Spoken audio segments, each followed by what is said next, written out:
bullying, esa problemática social que hoy tiene en vilo a muchos chicos que padecen las consecuencias de lo que es el acoso escolar. Y hay un informe que fue elaborado por la Universidad de Córdoba que queremos analizar en conjunto con el licenciado, el psicólogo Juan Pablo Sorza.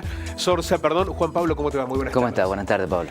Bien, lo decíamos, es una problemática social que en algún momento era difícil hasta de entender o de adjudicarle un término, conceptualizarla, pero que hoy se advierte como un mal que afecta a muchos chicos. Sí, por un lado eso, que creo que es positivo en cuanto podemos intervenir en esas situaciones, pero por otro lado también la utilización excesiva del término, ¿no? Claro. La investigación que hicieron en Córdoba habla de percepciones de los niños en relación a hostigamiento, a cómo los niños perciben si son cargados en un recreo, y no necesariamente eso tiene que ver con el bullying en sentido estricto.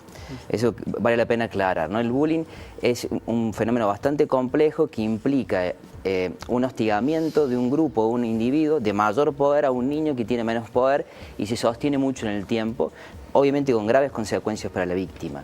Pero no toda cargada, todo conflicto escolar, que en las escuelas hay mucho, necesariamente tienen que ser llamados bullying. En esta investigación, en una que hicimos acá en Río Cuarto, también hace 3 o 4 años, se ve que la percepción de los niños en las escuelas públicas y privadas, de sus tratos, de sus formas de dialogar entre ellos, las perciben con mucha violencia, en general verbal. Claramente eso no es bullying, pero sí es como una condición para que el bullying pueda aparecer y hace que el contexto de enseñanza y aprendizaje en las escuelas no sea el más adecuado para cualquier tipo de contenido que tienen que aprender. Vamos a ver los datos de este informe para poder analizarlo junto con el licenciado que nos ayude a explicar, en principio, las características del bullying, cómo prevenir y cómo actuar. Según este informe de la Universidad Católica de Córdoba, en conjunto con investigadores del CONICET, entre 8 y 9 chicos por curso de 23 alumnos de sexto grado de escuelas públicas en Córdoba estarían sufriendo algún tipo de intimidación, hay que decirlo, porque ahí lo aclaraba el propio licenciado. No toda intimidación es bullying, se requieren de determinadas características. 3 o 4 de ellos lo padecerían con mayor intensidad. El relevamiento indica que el 62,4% de los niños afirma que no ha sido intimidado en el patio. Sin embargo, el 14,8% del total asegura haber sido acosado y el 21,4% dice estar más o menos de acuerdo con esa información. 4 de cada 10 niños, el 41,7%, afirma que algunos niños y niñas de su clase llaman a los demás con nombres desagradables. El 23,9% sostiene estar más o menos de acuerdo con esa afirmación. ¿Cómo advertir, licenciado, cuando efectivamente hay una situación de bullying? ¿Quién debe advertirla? Porque uno de los conceptos que más se ha instalado es que el silencio genera complicidad en estos casos, como una aceptación de lo que ocurre, por ejemplo, dentro del ámbito escolar. ¿Cómo se logra advertir? Sí, para identificar esto en general parte del grupo de pares y compañeros, que son los que están directamente involucrados en este sistema, que va, en vez de visualizarlo solamente como alguien que es agresor y víctima, a mí me interesa más hablar de un sistema bullying.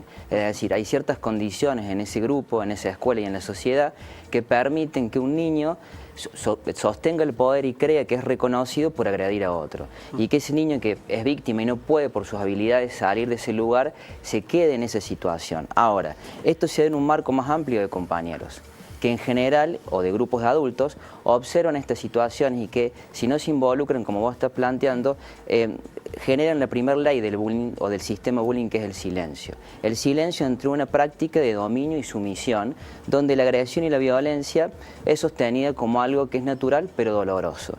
Entonces, para poder empezar a intervenir en los casos concretos, necesitamos justamente romper esa primera ley, que tiene que ver con el no hablar y con el que no intervenir en los conflictos escolares que hacen algún tipo de violencia. En segunda instancia, hay que ver cómo intervenir. Porque una vez que esto se genera, no necesariamente vamos a tener resoluciones pacíficas en el sentido de buenas convivencias. Muchas veces esto lleva a enfrentamientos, conflictos que hay que saber gestionar dentro del espacio escolar y a donde los adultos juegan un lugar central. O sea, la postura que va a tomar tanto el docente como la familia ante una situación de conflicto en los niños, en lo que yo veo en las escuelas y las investigaciones dicen, son fundamentales para ver cómo se va a desarrollar ese conflicto futuro, si encontramos alguna solución o no.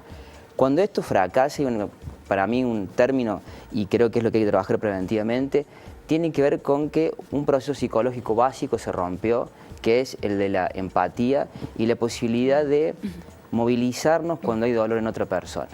Es decir, cuando uno percibe que otro está sufriendo, nuestra tendencia natural como seres humanos, y que creo que es lo que nos hizo ser seres humanos, es cuidar a aquel que tiene menos posibilidad de sobrevivir. Por ejemplo, una madre a su hijo. Esa tendencia natural de empatizar nos lleva a cortar una situación de violencia y de agresión. En los sistemas bullying lo que se genera es una inhibición de esto. Tanto aquel agresor, como los espectadores, como los adultos, inhiben esa tendencia de ayudar a los demás, centrándose en sus propios beneficios e intereses.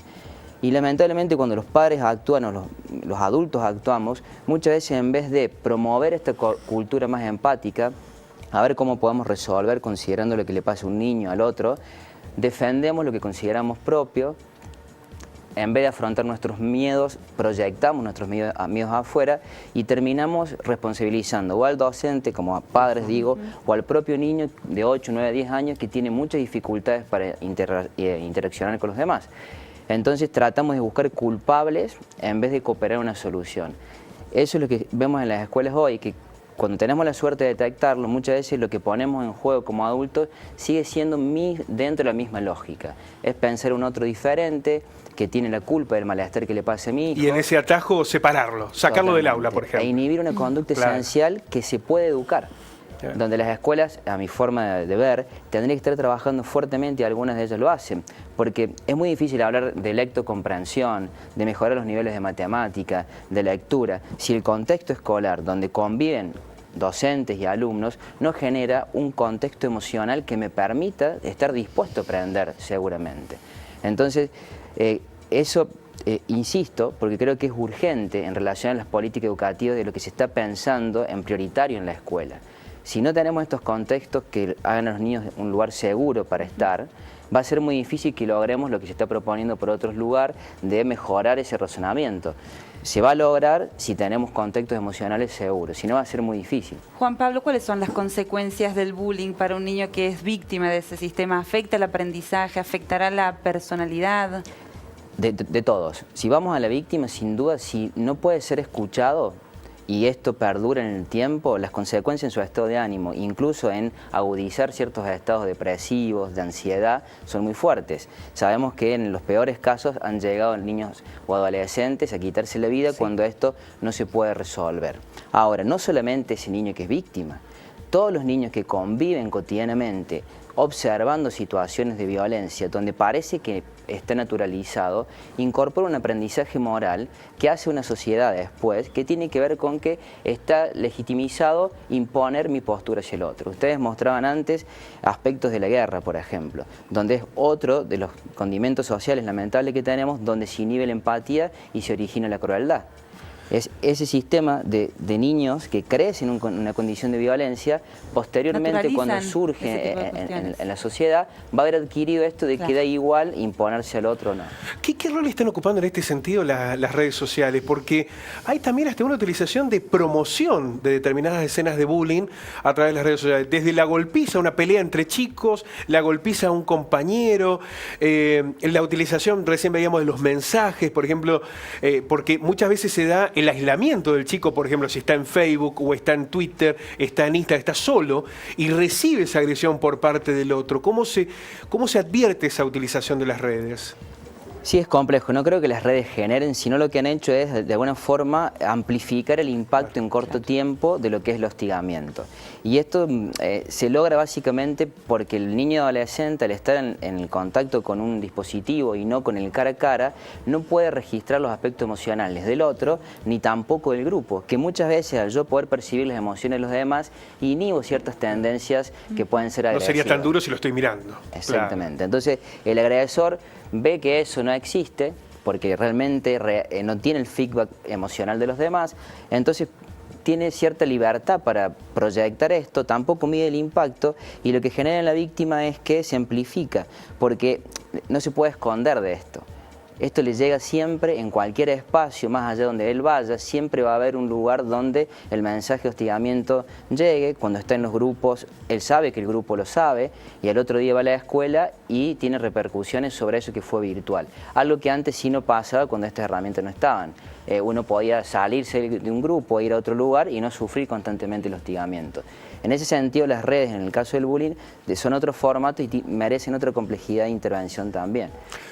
Licenciado, muchísimas gracias por ayudarnos a interpretar, además que es una problemática tan dolorosa, tan conflictiva, es tan actual, en un debate en el que muchas veces como papás nos sentimos desbordados, ¿no? Cuando sucede, en el que puede ser víctima un hijo o un hijo es provocador de esas circunstancias, de cómo poder actuar, así que seguramente vamos a ampliar esta temática. Le agradecemos muchísimo la presencia. Gracias a ustedes por el espacio.